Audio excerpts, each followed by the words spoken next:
Hello everyone, मैं अनीता ठाकुर और आज हम लोग हिस्ट्री के थर्ड चैप्टर की थर्ड सेक्शन का सेकंड पार्ट जो है उसको डिस्कस करने वाले हैं, जिसका नाम है पोस्ट वॉर रिकवरी। इसमें हम लोग पढ़ेंगे कि किस तरह से वॉर के बाद का जो टाइम पीरियड था, किस तरह से उन्होंने पूरी तरह से रिकवरी करी, किस तरह से इकोनॉमिकली उन्होंने किस तरह से उन्होंने जो इकोनॉमिकली वो बहुत ज़्यादा वीक हो चुके थे, उन्होंने किस तरह से अपने आप को रिकवर करा। आज हम उसी के बारे में पढ़ने वाले हैं। तो वॉर के बाद जो इकोनॉमिक कंडीशन थी हर एक नेशन की, वो बहुत ज़्यादा क्रिटिकल थी।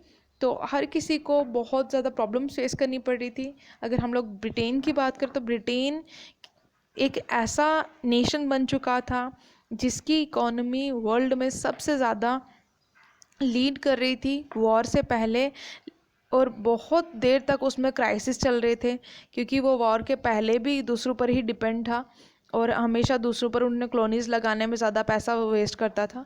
तो उन्होंने क्या किया, वॉर टाइम पर उन्होंने क्या देखा कि इंडस्ट्रीज़ डेवलपमेंट जो थी वो इंडिया और जापान में उन्होंने करना शुरू कर दी थी। और वॉर के बाद ब्रिटेन जो था उसको बहुत ज़्यादा डिफ़िकल्टी फेस करनी पड़ रही थी कि वो रिकैप्चर कैसे करे, किस तरह से वो जो पोजीशन उसकी चली गई है उसको किस तरह से वो हैंडल करे।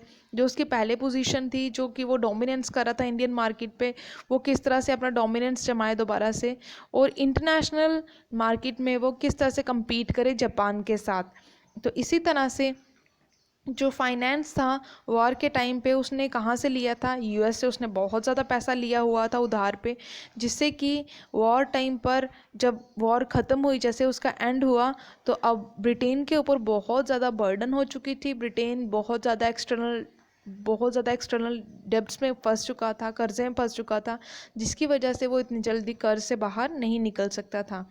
तो अब वॉर के बाद जो था वो एक इकोनॉमिक बूम आया। इकोनॉमिक बूम का मतलब क्या हो गया कि इकोनॉमिकली बहुत ज़्यादा प्रोडक्शन जो थी वो करनी थी, जिससे कि ज़्यादा से ज़्यादा मार्केट लगाया जा सके, जिससे कि ज़्यादा से ज़्यादा डिमांड को क्योंकि डिमांड जो थी वो इंक्रीज़ हो रही थी, प्रोडक्शन को भी इंक्रीज़ करना होगा। और अगर प्रोडक्शन को इंक्रीज़ करना है तो प्रोडक्शन को इंक्रीज़ करने के लिए एम्प्लॉयमेंट जनरेशन भी होना ज़रूरी था। तो जैसे जैसे वॉर ख़त्म हुई, प्रोडक्शन जो थी उसको करने के लिए कॉन्ट्रैक्टेड बेस्ड जो पर्सन्स थे, लेबरर्स जो थे, उनको लगाना शुरू कर दिया गया, जिससे कि अब कॉन्ट्रैक्ट बेस्ड जो एम्प्लॉयमेंट जनरेट करना शुरू कर दिया गया।